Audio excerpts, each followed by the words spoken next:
Hey, how's it going?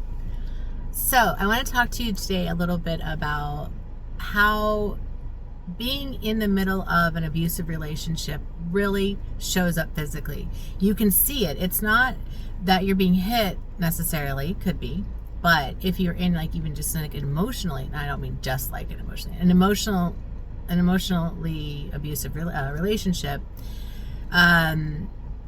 it shows up too, because the way your self-esteem is taken down in these kinds of relationships, which are generally pretty covert and very hard to detect, because the person has gotten to know you so well and know what your buttons are that to push, where they are, what they are, and how to do it in a manipulative way that is covert. That seems like it makes sense for you to do it the way they're saying, because if you don't, maybe you're a bad person, or maybe you're being selfish or something. And typically, if you're in this kind of relationship, you don't want to be selfish. You want to be a loving person who's helpful and giving and caring.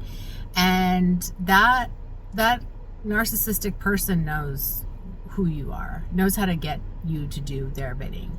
And when you don't do it, you're usually called out for it in some way and made to feel like you're unworthy.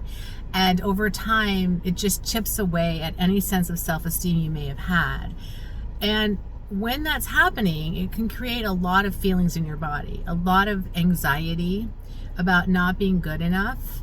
And not feeling good enough can cause a sense of anxiety, and you want to perform and you want to earn the love, and it's stressful.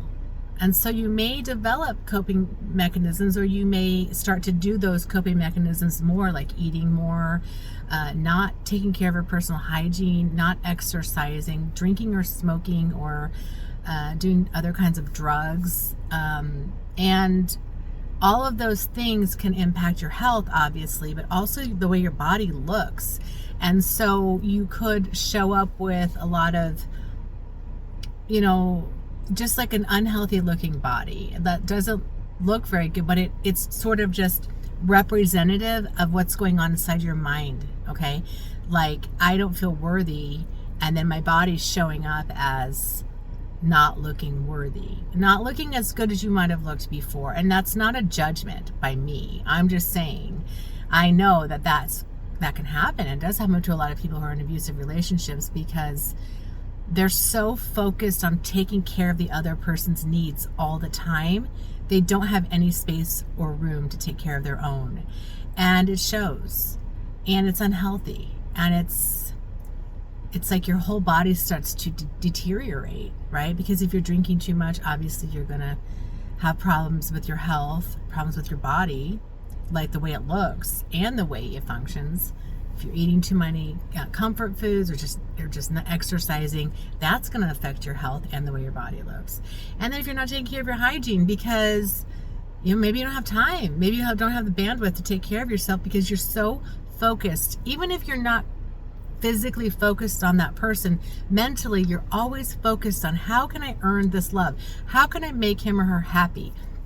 It takes up so much space inside of you and so much energy that you don't have the energy to take care of yourself. As soon as you start taking care of yourself, you'll notice the abusive person will become very upset and dysregulated, possibly even changing their own bodies in a negative way that kind of draws attention to them as well. Like, so that's your fault that you're not paying attention to them, and people can now see that they're starving, or they're overweight, they're not healthy because of the stress they're under now, because you're no longer catering to them.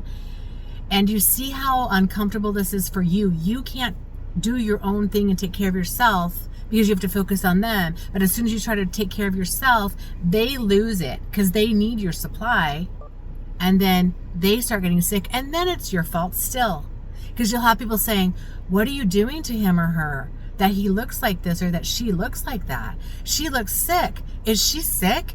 What are you doing to her? It's horrible, because you're not doing anything to the person. You were catering to that person, but then you decided to get your own life. Now you're catering to yourself, and they're losing it. It's very, very, very unhappy. In a true love situation, both people are whole, and no one needs to uplift physically or energetically the other person. It's just your presence of healing and wholeness will inspire their growth, but not because of anything you're doing for them. You're just being yourself. In a healthy relationship, both people can rise up. In an unhealthy relationship, both people are pulled down unless you're focused on just uplifting, carrying the other person up the mountain that you're already going up in your life, because that's our life. Our life is going up the mountain. But when we have to backpack the other person on top of us, how can we do that? I can't lift another human being, right? I can't lift unless after they're like 4 or 5 years old. I'm done. I can't lift you. How am I going to lift a full-grown human being, keep carrying that person on my back when I got to get my own butt up this mountain? So it's not your job to take care of anybody else. But the problem is we stay because we feel guilty, and we don't want to be swallowed up by the guilt of letting this other person have to manage their own life and do for themselves, because we made promises. But you didn't make a promise to lift someone up that mountain, even though that person will convince you that was the promise that you made. And you'll think it, but it is not true. So in the meantime, while you're doing that, you're hurting yourself.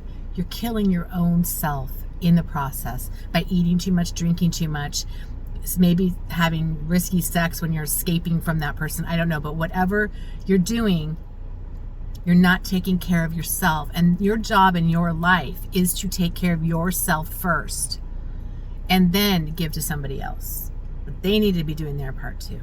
If you need help with this, please let me know. I will help you get out of addictive, codependent cycling with other people, addictive processes that you might be in that you're using as coping mechanisms. bloomingintoyou.com. I have a big button on there that says schedule a discovery call. It's free. It's a session. I will do a session with you, and you can see if working with me would help you. But please let me know, and I would love to help you. Have a great day. Bye.